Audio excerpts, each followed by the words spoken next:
girls are okay, because I feel like that is a thing we don't hear that much right now. But we are also here because we recognize that caring isn't enough. If it were, I think we would be in a much different place than we are in right now. It's amazing, but I think if you survey people, no matter where in the country you go and say things like, do women and girls deserve to feel safe? Yes. Do they deserve to be heard? Yes. Do people of color deserve to be safe? Almost everywhere people will still say yes, believe it or not, in 2019.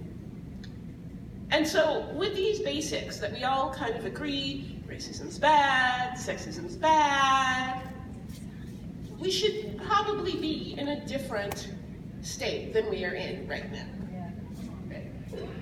And that's why I'm here. That's why I have a job. Unfortunately, my job security rests in the fact that caring isn't enough. That your sentiment, your well wishes, your Facebook posts aren't enough. And that can feel disheartening. It can feel disempowering. The truth is that I am not in danger. My community is not in danger due to lack of Facebook shares, lack of well thought out Instagram posts, lack of Black Lives Matter signs in people's windows. We are suffering from the same historical, structural oppressions that have plagued minority groups since the founding, since before the founding of this country. The truth is that systemic racism, and even broader all systemic oppressions, care little about your sentiment, care little about your love, care little about your hatred or your fears, beyond how they can manipulate them to continue running as they always have. And that is why I do what I do. I talk and write on issues of race and justice because I want us to actually get past the talking.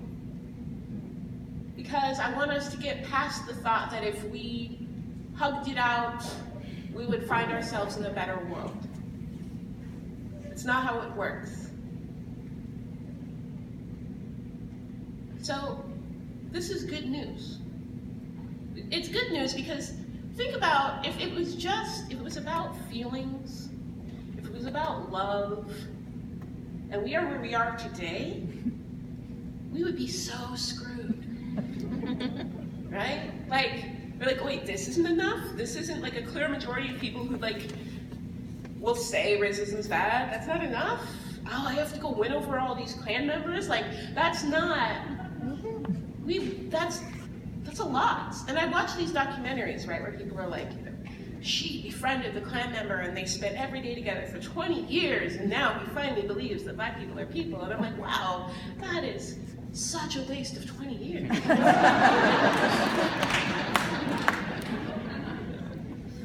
Because the truth is very little gets done at that point. Recognizing people are people means nothing when it resides in hearts and minds. And if we can't translate our feelings and our intents into how we interact with systems of power and how we interact with our own personal power, we will get nowhere. And so I'm gonna start my specifics with the most important takeaway, which is stop trying to win over your Trump supporting uncle. Don't make it easy. I don't think anyone should be able to live in that sort of open bigotry without some social cost.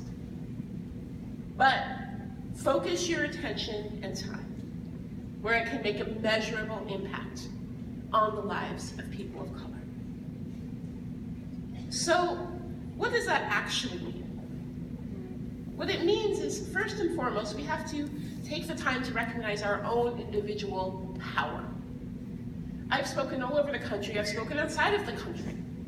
And almost every time that I open up to question and answer, what I find is this stark divide.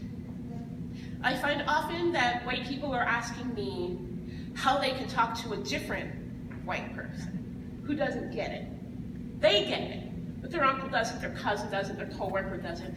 How do they reach out to them? How do they get them to be better? Or someone saying, what can I do when there's nothing to do, when I have no power? And then I have people of color, and to be honest, almost always women of color, saying, how can I tear myself apart a little bit more to get a little more work out of it? How can I stretch myself a little thinner? How can I hold on another day while I'm fighting for kids, while I'm fighting for myself, while I'm fighting for my family? How can I become even more effective in this system I know I'm fundamentally disempowered? And I want people to recognize the stark difference here. Because it is often those who have the most personal power and privilege who immediately ask me how they can get others to do the work they should be doing.